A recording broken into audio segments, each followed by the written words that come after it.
berkumpul di sini dalam keadaan sehat walafiat tanpa kekurangan suatu apapun. Ini kita akan melaksanakan workshop manajemen classroom untuk memenuhi tugas mata kuliah dari mata kuliah proyek kepemimpinan. Jadi di sini nanti kita bersama-sama belajar nih Bapak Ibu.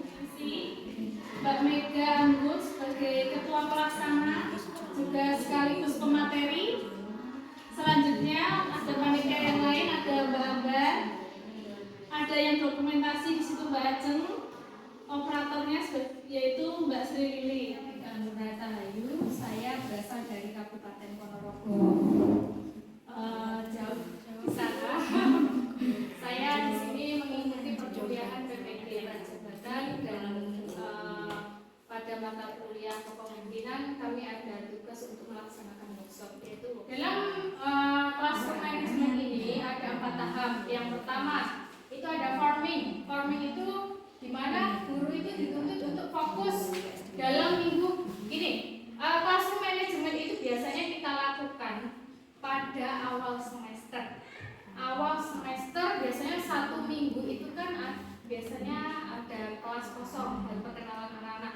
Kelas 1 naik kelas 2, kelas 2 naik kelas 3. Itu kita gunakan untuk manajemen kelasnya. Kalau naik kelas 2 itu kan diacak, siswanya diacak lagi, kan perlu perkenalan lagi. Nah, di sini pada semester pertama, minggu pertama, jadi nanti kalau ada kasus di kelas, oh latar belakangnya seperti ini ternyata kasus sosialnya. Terus kemudian bisa lagi dari karakternya anak itu emosinya seperti apa.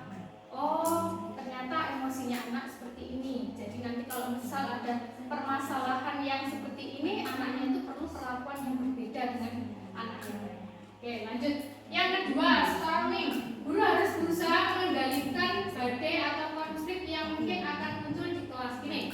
Setelah hari pertama itu guru membantu siswa percaya dan saling mengenal satu sama yang lain. Yang hari kedua itu bagaimana guru itu gimana cara mengendalikan konflik dalam peraturan kelas. Oh, kalau sudah naik kelas 3, naik kelas 4 itu peraturan kelasnya seperti apa? Pasti beda dari yang dulu kelas 3 naik kelas 4, kelas 4 naik kelas 5 itu sudah beda. Karakter peserta didik itu juga beda. Prosedur yang sudah dirancang oleh guru harus sesuai dengan kebutuhan kelas dan harus menunjang tercapainya prosedur kelasnya, prosedur bertanya. Jadi ketika ada prosedur bertanya itu ada prosedurnya anak-anak. Oh harus angkat tangan dulu. Angkatan yang kedua apa? Misalnya lagi prosedur istirahat. Ketika keluar istirahat itu seperti apa? Oh mejanya harus tertata dengan rapi. Buku-bukunya itu harus dimasukkan dalam loker. Ada bagian piket. Piket itu menemukan barang-barang temannya. Nah, di situ ada kan anak-anak menemukan barang-barang. Itu bisa diambil, dimasukkan dalam lost and found, dan nanti guru ketika besok pagi masuk berdoa pembiasaan. Nah, di situ guru mengambil lost and found-nya, ditaruh di depan, kemudian baru guru itu kemarin teman-teman dikarenakan anak-anak memiliki gaya belajar yang berbeda-beda dan kompleks. Dengan demikian mereka akan tahu apa yang akan terjadi di kelas dan apa yang akan mereka lakukan sebelum dan selama proses belajar berlangsung. Prosedur kelas harus sudah siap dan harus sudah disampaikan pada hari pertama sekolah dimulai. Jadi semua prosedur itu kalau bisa kita sepakati bersama ketika awal semester. Soalnya dulu saya pernah melaksanakan manajemen classroom. Itu pernah saya laksanakan di tengah-tengah perjalanan. Jadi anak-anak itu seperti belum dapat tanggung jawabnya gitu.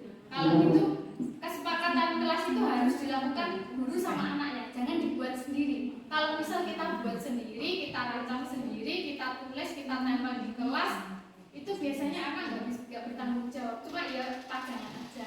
Jadi harus kita kesepakati bersama. Oh gini, nanti kalau kalian tidak melaksanakan konsekuensinya apa? Sampai busuk seperti itu. Mulai dari tas. Jadi setiap seminggu sekali itu kita manajemen yang kecil-kecil ada manajemen tasnya anak itu seperti apa. Kita biasakan setiap hari Sabtu kita kita cek seperti itu. Anak-anak lama-kelamaan kalau setiap minggu sekali kita seperti itu nanti terbiasa. Oh, sama gurunya itu harus seperti ini, bawanya itu seperti ini, nggak boleh bawa sampah di dalam tas. Anak-anak itu kan di rumah punya tanaman, punya ikan. Nah, kita ajarkan tanggung jawab kecil-kecilan seperti apa? Membuat living thing. Nggak harus di akuarium, bisa bekas apa ya, toples seperti itu. Kita tanamkan tanggung jawab anak kecil-kecilan lah. Kita taruh di pojokan, bunga-bunganya ditaruh pojokan, habis itu dikasih ikan. Nah, di situ anak-anak juga kita kasih tanggung jawab jadwal untuk merawat kebunku, living thing. Itu setiap harinya siapa? Misalkan sama anak untuk melaksanakan. Itu kan kalian sendiri yang usul, berarti kalian ya harus tanggung jawab dengan usulan kalian seperti itu. Ini kan diberi makan setiap hari, menempelkan tanaman di tempat yang banyak cahaya. Oke, selanjutnya ada prosedur meninggalkan kelas saat sholat dan istirahat. Di sekolah saya itu dulu ada yang namanya pembiasaan sholat duha. Terus habis itu istirahat itu ada beberapa prosedur. Jadi kadang itu gini, saya itu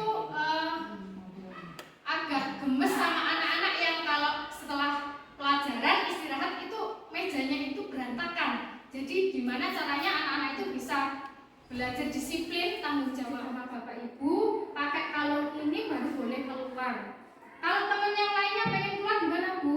Harus nunggu dulu temennya. Jadi temennya yang mau keluar itu juga harus tanggung jawab. Oh, aku ditunggu temanku yang mau keluar lagi. Jadi saya pipisnya harus cepat, pupnya harus cepat seperti itu. Jadi anak-anak itu tanggung jawab untuk membawa ini nanti dikembalikan lagi. Jadi anak-anak itu keluarnya nggak barengan, nggak boyongan seperti itu. Jadi keluarnya itu satu-satu. Menurut ibu-ibu fungsi kelas itu seperti apa sih sebetulnya fungsi kelas? Kelas itu untuk bermain atau untuk apa? Silakan dituliskan di sini. Nanti ditempelkan di kelas. Bapak Ibu silakan maju ke depan, ditempel di sini, nggih.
Waalaikumsalam.